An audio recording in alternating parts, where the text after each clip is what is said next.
Crise sociale et droits des enfants, c'est le sujet dont on va parler ce soir. Dans plusieurs situations, des enfants se retrouvent dans un certain nombre de difficultés. Ils sont parfois l'objet de divers abus. Ils subissent diverses formes de maltraitance. Nous verrons la situation au Togo. Qu'est-ce qu'il en est? Qu'est-ce qui est fait pour venir en aide à ces enfants? On va poser toutes ces questions à notre invité ce soir, Christian Talmonta. Bonsoir. Bonsoir, Samuel. Vous êtes le chargé des programmes au centre Kekeli. Et le centre Kekeli, on le sait, est spécialisé dans la protection des droits et la promotion du bien-être des enfants victimes de violences et des abus sexuels. Alors, est-ce que, d'une manière générale, la situation même des enfants au Togo, comment cela se présente aujourd'hui? Oui, tout d'abord, merci, M. Samuel, de nous avoir invités sur ce plateau. Et donc, pour répondre à la question, la situation des enfants au Togo aujourd'hui, je pense que c'est une situation qui reste, je dirais, peut-être alarmante, puisque malgré les efforts du gouvernement, malgré les efforts des organisations de la société civile et tout, on ne continue pas toujours remarquer ces différentes violences, ces maltraitances qui sont perpétrées à l'égard des enfants. Donc je dirais que la situation, malgré les efforts, reste toujours un grand défi à relever en matière d'éducation, de protection des enfants. Alors, quand vous dites une situation préoccupante, de quel genre de situation parlez-vous? Oui, aujourd'hui, par exemple, vous pouvez remarquer dans les rues plusieurs enfants qui sont dans les rues, dans les carrefours, et qui sont sans assistance, même s'il y a des organisations de la société civile qui essaient d'approcher ces enfants pour pouvoir les aider. Ce n'est pas chose facile. Ces enfants continuent de rester dans les rues. Pour ne parler que de ça, il y a également d'autres formes de violence qui sont perpétrées à l'endroit des enfants. Lorsque nous considérons aujourd'hui la ligne verte qui réfère les enfants au niveau des structures de protection de l'enfant au Togo, par mois, c'est vraiment énormément de cas que nous recevons, surtout ce qui concerne les organisations de la société civile. Donc, en ça, je pense que la situation est vraiment préoccupante, puisque même les acteurs de cette protection, je dirais les parents, les enseignants, les adultes en général, nombreux sont ces personnes-là qui méconnaissent tout d'abord les lois, les droits de ces enfants, et comment est-ce qu'il faut faire pour pouvoir les protéger. Et c'est vraiment difficile. Il y a cette méconnaissance, cette ignorance-là qu'il faut aujourd'hui essayer auquel il faut essayer d'apporter une solution aujourd'hui pour pouvoir aider ces enfants. Le centre Kekeli, votre centre, est-ce que c'est un centre qui vient pallier, un manque d'attention de l'État même vis-à-vis des enfants, c'est ça?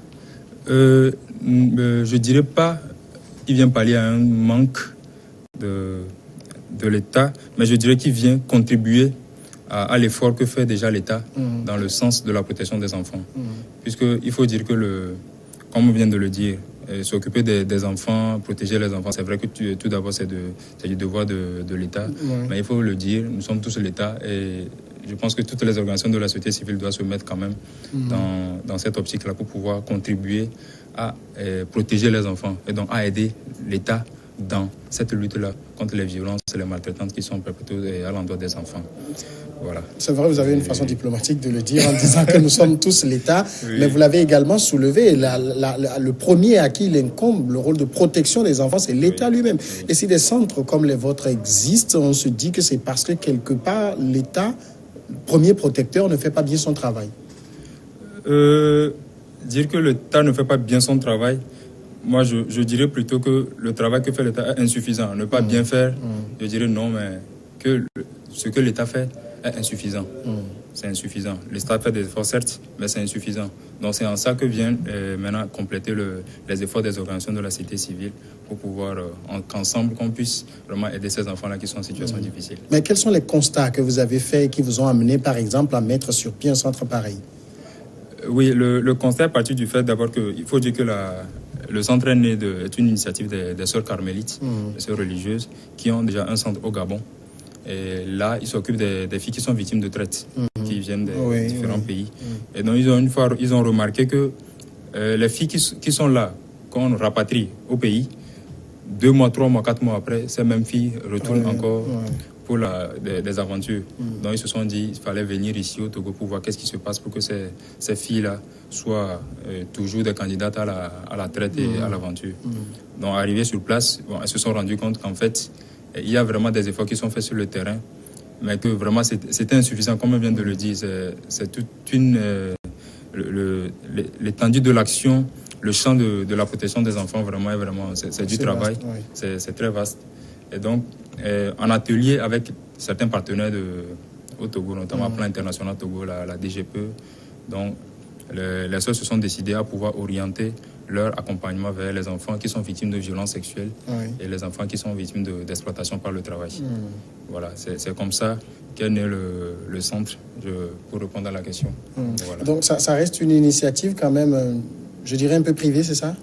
Oui, c'est une initiative privée, puisque c'est une initiative des sœurs carmélites, des religieuses. Donc mais vous l'avez dit, hein, c'est vrai qu'on en discutait en off tout à l'heure. Oui. Quelle est la collaboration avec l'État d'abord? Oui, la collaboration avec l'État, je dirais que c'est une franche collaboration, c'est une très bonne collaboration avec l'État, puisque sans l'appui, le soutien technique de l'État, ce que nous faisons sur le terrain, nous ne pourrions pas le faire. Et je pense qu'avec l'assistance des différentes instances étatiques, nous arrivons quand même à pouvoir aider ces enfants-là. Notamment, je citerai la Direction générale de la protection de l'enfance, qui nous apporte vraiment son soutien technique dans l'assistance de ces enfants-là. Et le tribunal pour enfants, les commissariats, la DCPJ, vraiment toutes ces instances de protection des droits de la personne, toutes ces instances-là nous aident vraiment beaucoup à pouvoir aider les enfants que nous assistons. Alors, quand nous parlons d'enfants, nous sommes dans quelle tranche d'âge là? Comme le définit l'article 2 du Code de l'enfant, lorsque nous parlons d'enfants, nous parlons de tout être humain âgé de moins de 18 ans. Moins de 18 ans. Voilà. Donc, ce sont ces personnes-là que nous mettons dans la catégorie enfants. Voilà. Donc, de 0 à 17 ans révolus, nous parlons d'enfants. Alors, aujourd'hui, au niveau du Togo, vous êtes dans le domaine, ça fait quand même un bon nombre d'années. Vous avez dit plusieurs cas vous sont référés. Quelle est la nature de ces cas-là? Qu'est-ce qu'on fait subir à ces enfants-là? Oui, tout d'abord, il faut dire que le centre a, je dirais, 3 problématiques spécifiques, notamment c'est les cas de violence sexuelle que nous recevons au centre. Il y en a? Oui, il y en a. Pour illustration, actuellement nous sommes dans la 13e année de l'existence du centre. Ça en est depuis 2006. Et nous avons pu assister 771 enfants victimes de violences sexuelles. Victimes de violences sexuelles. Et là encore, ce n'est que les cas qui sont dénoncés. Il y a encore beaucoup de cas qui sont pas dénoncés. Voilà, qui ne sont pas dénoncés, qui sont vraiment là. Et là, nous sommes plus, je dirais, localisés dans la région maritime, le Moukomié dans la région maritime. Et c'est là encore que nous avons assisté plus de 771 enfants. Maintenant, à l'échelle nationale, vous imaginez un peu ce que ça doit donner. Et l'autre problématique, c'est la problématique de l'exploitation des enfants par le travail. Et nous avons pris pour cible le marché de Gankop et ses environs, puisque le conseil était qu'il y avait plusieurs enfants au moment des écoles qui circulaient dans les rues, dans les marchés pour vendre à la vente du piota, des oranges et autres choses. Et donc, nous avons ciblé ces enfants-là pour pouvoir leur venir en aide. Puisque généralement, ce qui se passe, c'est que ce sont des enfants qui sont victimes de traite, ce sont des enfants qui sont déplacés. Certains tuteurs, certains parents vont dans les milieux ruraux pour pouvoir convaincre les parents de laisser ces enfants pour qu'ils puissent venir fréquenter. Voilà. Mais une fois ici, ce sont des enfants qui sont exploités. Voilà. C'est un peu ça. La troisième problématique, c'est la problématique des enfants victimes de traite transfrontalière. Nous l'avons intégré dans nos programmes, je pense qu'il y a de cela 3 ans, que nous commençons par assister les enfants qui sont victimes de traite transfrontalière. Et par là, nous entendons tous les enfants qui ont été victimes de traite, qui sont partis au-delà du Togo, qui revient généralement du Nigeria, du Bénin, du Gabon. Voilà. Alors, on va évoquer ces cas. Quand on prend le premier, même quand vous dites les abus sexuels sur enfants, c'est quand même quelque chose d'assez, je dirais, assez répugnant. C'est dit, comment ça se passe? C'est des enfants qui sont violés. Qu'est-ce qu'on fait subir à ces enfants-là? Oui, toutes les formes de violence sexuelle sont des enfants qui sont violés. Il y a les cas d'attouchement, et les cas d'exploitation sexuelle, et des cas de mariage précoce, c'est vrai, pour les cas de mutilation génitale de la femme, nous n'en recevons pas souvent ensemble.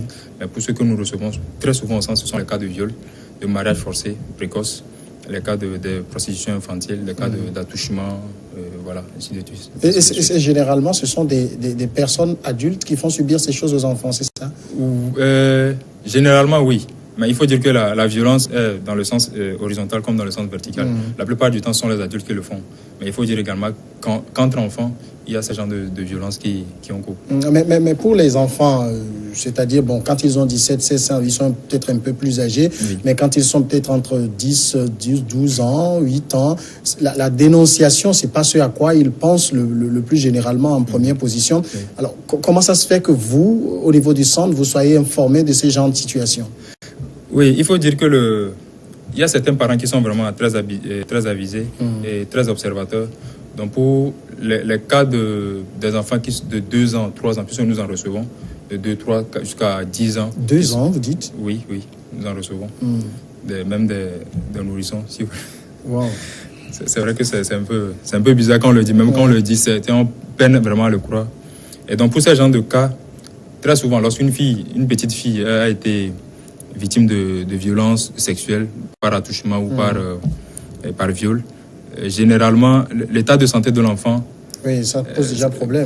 Problème. Donc déjà dans la démarche de l'enfant, lorsqu'on prend les dessus de cet enfant, déjà le parent déjà observe qu'il y a quelque chose qui ne va pas. Donc ça interpelle le parent qui se met maintenant à écouter sa fille ou son garçon, puisqu'il y a aussi des garçons dans le cas. Nous recevons des cas de garçons également. Ah bon. Et là maintenant, c'est là que le parent maintenant essaie de saisir peut-être les proches qui sont là où essaie de saisir maintenant le commissariat, le poste de police le plus proche. Et une fois arrivé là, vu que le centre est reconnu pour la prise en charge, l'assistance des enfants victimes de violences sexuelles, on nous les réfère à travers la ligne verte 10-11. Et qu'est-ce que vous faites pour ces enfants-là? Je parle de ce cas spécifique de violences sexuelles. Oui. Pour les cas de violences sexuelles, une fois que ces enfants sont accueillis au centre, il y a d'abord l'écoute, maintenant pour pouvoir identifier vraiment quels sont les besoins de cet enfant. Et juste après l'écoute, nous offrons un kit d'accompagnement qui est constitué de l'accompagnement social, de l'accompagnement éducatif, et de la prise en charge psychosanitaire et de l'appui juridique. Voilà. Et donc, pour peut-être expliquer un peu, au niveau de l'appui juridique, nous essayons d'accompagner les parents dans la procédure judiciaire qui va conduire à ce qu'on puisse arrêter l'agresseur, l'auteur de cette agression. Voilà. Donc, il y a des cas concluants? Oui. Au jour d'aujourd'hui, nous avons, avec toutes les activités que nous avons faites, avec l'appui des juristes et de l'avocate, nous avons pu aujourd'hui mettre en prison, je dirais, environ 169 agresseurs sur 771 cas que nous avons pu assister. Donc, c'est dire que quelque part, il y a une petite difficulté de pouvoir poursuivre ces agresseurs-là qui souvent disparaissent ou qui souvent essaient de négocier avec les familles, et essaient de mettre la pression sur les familles pour que cette famille-là puisse retirer leur plainte. Voilà. Alors, quand vous avez évoqué le deuxième cas, qui est celui du travail même, l'exploitation des enfants pour les faire travailler, vous avez parlé d'enfants, par exemple, qui viennent de régions très éloignées, c'est généralement le Grand Nord qu'on amène ici. Bon, c'est des enfants qui n'ont pas leurs parents à leur côté. Comment vous faites le travail à ce niveau? Avec les enfants qui sont victimes. Vous, quand dans le marché, vous voyez un enfant qui porte, du pure water ou je sais pas, des fruits, ça vous interpelle déjà, c'est ça? Oui, ça nous interpelle. Et très souvent, nous avons une activité que nous dénommons activité de rue, qui nous permet de circuler aux heures d'école pour voir quels sont ces enfants-là qui ne vont pas à l'école. Et quand nous identifions ces enfants, nous leur posons des questions, puisqu'il y a, pour certains cas, c'est que juste il n'y a pas d'école, donc elles sont à la maison. Mais pour d'autres cas, vous sentez vraiment que c'est de l'exploitation, c'est que cet enfant est en train de travailler dans le marché. Donc nous essayons d'approcher maintenant la tutrice ou la patronne de cet enfant, parce que généralement ce sont des dames qui exploitent ces enfants-là. Et une fois que nous les approchons, nous essayons de discuter avec ces patronnes pour leur expliquer un peu ce que le centre fait et ce que nous pouvons offrir à cet enfant. Et en quoi est-ce que nous pouvons contribuer à la réalisation du projet de vie qu'elle a fixé avec cet enfant-là. Voilà. Donc c'est pour dire que nous discutons, nous passons souvent par négociation avec cette tutrice, puisque c'est vrai, il y a la loi, il y a des dispositions légales qui sont prises en matière de travail de l'enfant et tout. S'il faut passer par là, très souvent ce qui se passe, c'est que les enfants disparaissent. Ces enfants disparaissent. Lorsque vous voulez amener la force, ces enfants disparaissent. Et quand cet enfant va disparaître, c'est probablement pour se retrouver encore dans une autre situation. Donc nous préférons discuter, négocier avec cette tutrice-là pour que cette tutrice-là puisse accepter que nous apportons notre appui, notre soutien à cet enfant-là pour qu'il puisse peut-être apprendre un métier ou aller à l'école si possible. Mais tout cela, vous n'essayez pas de retrouver par exemple les parents de l'enfant pour savoir pourquoi l'enfant se retrouve dans pareille situation? Nous essayons de discuter avec la tutrice d'abord, puisque pour pouvoir mettre en œuvre le projet de vie de cet enfant, un projet de mise en apprentissage, de réinsertion scolaire, nous essayons de rentrer en contact avec la famille biologique de l'enfant. Généralement, certaines tutrices sont réticentes à cette idée, puisqu'elles savent déjà que ce qu'elles sont parties dire, ce n'est pas ce qu'elles sont en train de faire. Oui. Voilà. Donc, c'est un peu difficile de les convaincre sur ce plan, mais nous essayons d'aller pas à pas. Maintenant, c'est lorsqu'il faut mettre cet enfant en apprentissage. Si elle accepte toutes ces procédures-là, maintenant, nous faisons tout pour entrer en contact avec la famille de l'enfant, en collaboration avec les directeurs préfectoraux de l'action sociale qui sont dans les zones assez reculées, pour qu'on puisse vraiment aider cet enfant sur tous les plans, que l'État également puisse avoir son œil dans la procédure d'accompagnement de cet enfant-là. Vous avez évoqué également la traite transfrontalière des enfants. C'est vrai qu'à un moment donné, on entendait sur les médias, ces situations étaient assez récurrentes. On a des enfants qui partaient travailler au Bénin, au Nigeria, au Gabon et autres. Mais maintenant, ça semble un peu s'estomper. Est-ce que c'est le cas ou bien c'est parce que les médias ne relaient plus ces situations? Je pense que c'est parce que les médias ne relaient pas ces situations, parce que ça s'estompe pas. Pardon. Nous recevons chaque année de la Direction générale de la protection de l'enfant environ, ou je dirais en moyenne, 7 à 10 enfants qui reviennent de traite. Et là encore, ce sont les enfants qui sont identifiés, qui nous sont référés. Mais il faut dire en même temps qu'il y a d'autres enfants qui partent pour l'aventure qu'on n'arrive pas à identifier. Donc il y a vraiment ce phénomène qui est toujours récurrent, qui persiste. Mais je pense que les actions de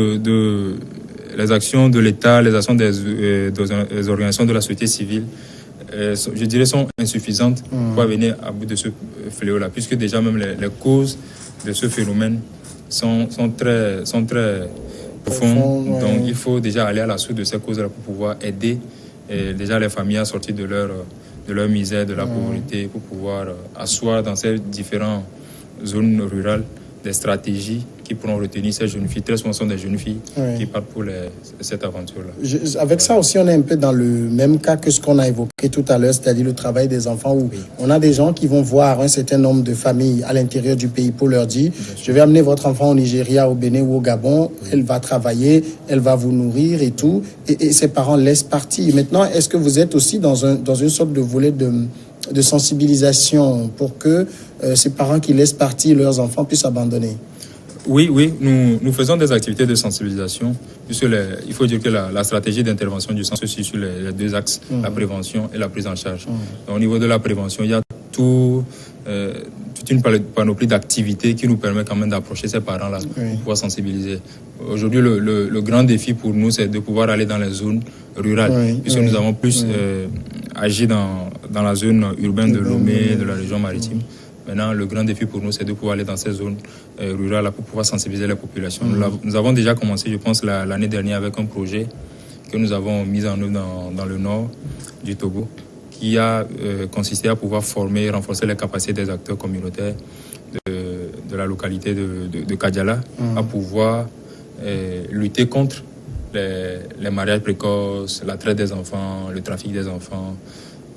Voilà, nous faisons des activités de prévention pour pouvoir aider également, porter la connaissance à l'endroit des parents, des adultes, des différentes communautés, pour qu'ils puissent reconnaître que ce phénomène, c'est un phénomène vraiment dangereux qui nuit à l'épanouissement des enfants. C'est vrai qu'on a parlé d'abus sexuels, de travail et de traite transfrontalière, mais il y a un volet que je n'ai pas senti, c'est ces enfants-là qui sont maltraités, battus et tout ça. C'est pas un domaine où vous intervenez? Non. De manière spécifique, ce n'est pas un domaine où nous intervenons, mais je dirais de manière globale. Lorsque ces cas nous sont référés, nous orientons ces cas vers la ligne verte qui se charge maintenant de les orienter vers d'autres centres qui sont plus adaptés à la prise en charge de ces situations. Voilà. Donc, il y a des cas de maltraitance qui nous parviennent au centre, où des enfants qui sont battus, des enfants qui sont brûlés et tout. Donc, vu que nous n'intervenons pas sur cette problématique, nous orientons ces enfants vers la ligne verte pour que la ligne verte puisse vraiment faire ce qui est le nécessaire pour les orienter vers le centre le plus adéquat. Alors, vous avez, à l'entame d'émission, vous avez évoqué la situation de ces enfants qu'on voit dans la rue et tout. Alors, vous ne les approchez pas pour les sortir de la rue? Non, le centre Kekeli n'intervient pas dans la prise en charge, mais dans l'assistance des enfants de rue.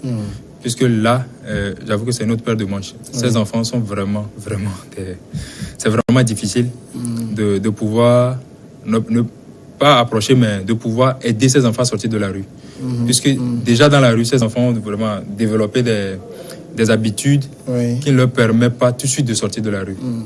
Vous imaginez des enfants qui sont dans la rue, qui mangent pendant toute la journée pratiquement, qui sont là à mendier, qui gagnent pratiquement, je dirais, 2000, 3000, voire jusqu'à 5000 francs par jour. Est-ce que vous pourrez proposer à cet enfant-là de venir rester dans un centre où peut-être il va pouvoir manger matin, midi, soir, où il n'aura pas de sous dans la poche, où il ne sera pas libre de faire tout ce qu'il veut? C'est un peu difficile, Mais il faut dire que le centre n'intervient pas sur cette problématique. Mais il y a des centres spécifiques qui interviennent également sur cette problématique-là, notamment le Marem, le Ange Togo et Espace Fraternité, voilà, qui intervient sur ces différentes problématiques des enfants en situation de rue. Alors, vous l'avez dit, ça fait 13 ans que le centre existe. Est-ce qu'il y a de belles histoires que vous pouvez nous dire, par exemple, des enfants qui étaient vraiment dans des situations de traître, de travail, mais que vous avez essayé de réinsérer, hein, ma question porte sur le volet réinsertion, et que c'est une histoire réussie aujourd'hui? Oui, je pourrais prendre le cas de chaque cible.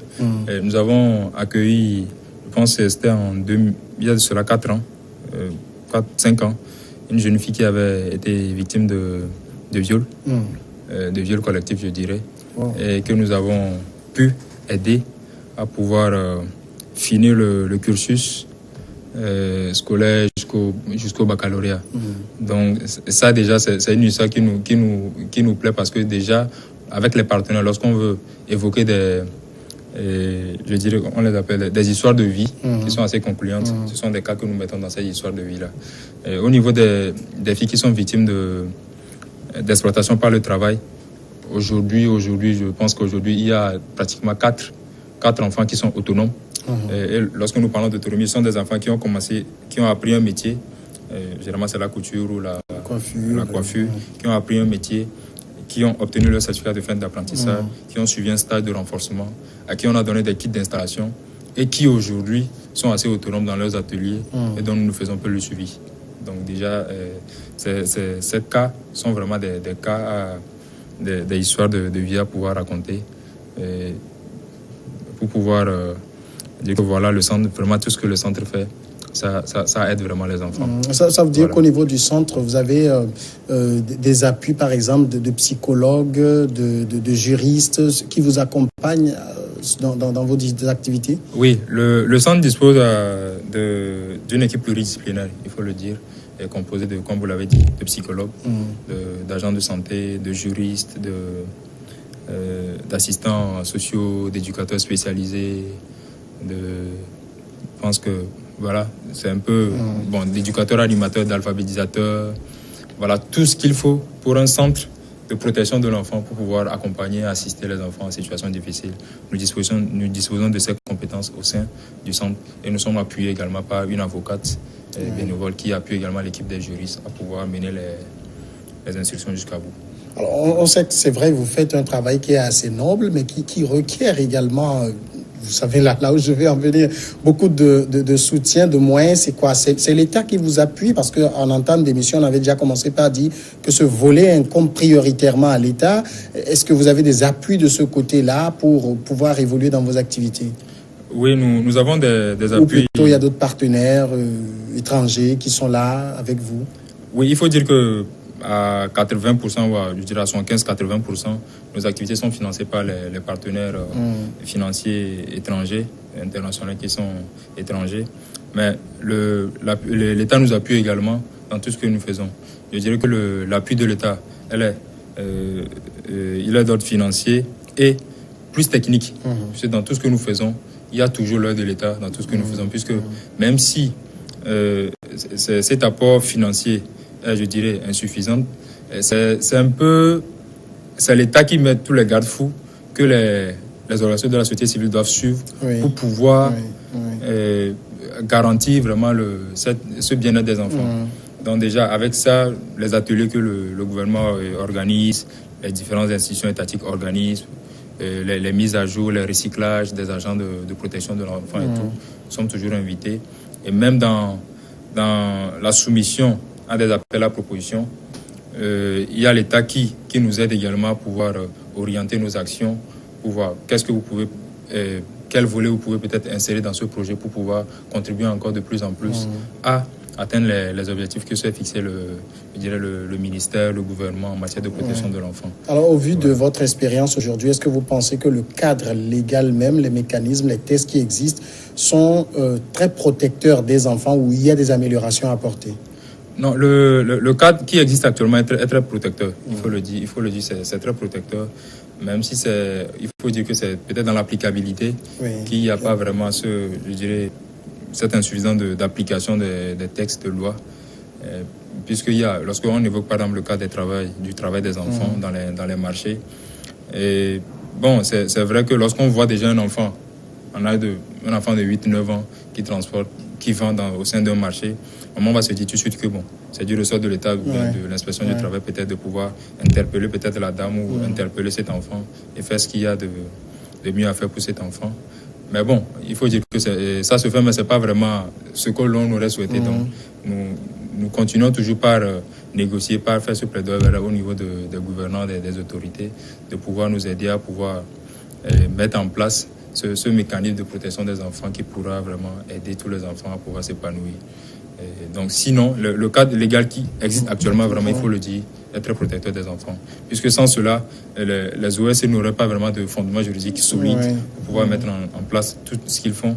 Et sans cela, aujourd'hui, je pense que nous ne serions pas arrivés à pouvoir assister 771 enfants au niveau des cas de violence sexuelle. Mais aussi prioritairement, puisqu'on le dit, c'est vrai, c'est à l'État de protéger les enfants, mais c'est d'abord aussi aux parents, et à eux. Est-ce que vous leur dites quelque chose à ces parents-là qui laissent leurs enfants dans des situations pareilles? Oui, comme je l'avais dit, dans notre programme de prévention, il y a tout un tas d'activités qui sont adressées aux adultes et aux enfants.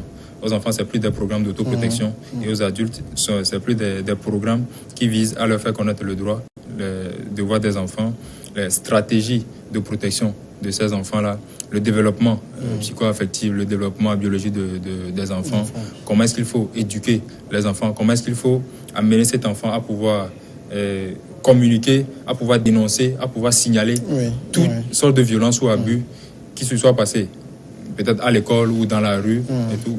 Nous sensibilisons les parents, nous renforçons leur capacité à ce qu'ils puissent vraiment être en mesure de pouvoir éduquer, de mieux protéger leurs enfants. Parce que comme vous le dites, c'est la méconnaissance, je dirais peut-être des stratégies d'éducation, des manières de faire, des manières de protéger les enfants qui font que aujourd'hui les parents, beaucoup de parents négligent cet aspect-là. Voilà. Christian Talmanta, merci d'être passé. Je vous en prie, merci à vous de nous avoir invités sur ce plateau. Et ça nous a permis d'exposer ce que vous faites. Et je l'avoue, c'est un travail très noble, parce que les enfants ont véritablement besoin d'être protégés. Nous aurons peut-être d'autres occasions de vous recevoir pour évoquer d'autres sujets liés à cela. Vous êtes le chargé de programme au centre Kekeli. Merci. On va marquer maintenant la pause. Et après le journal, on est ensemble dans Regard croisé.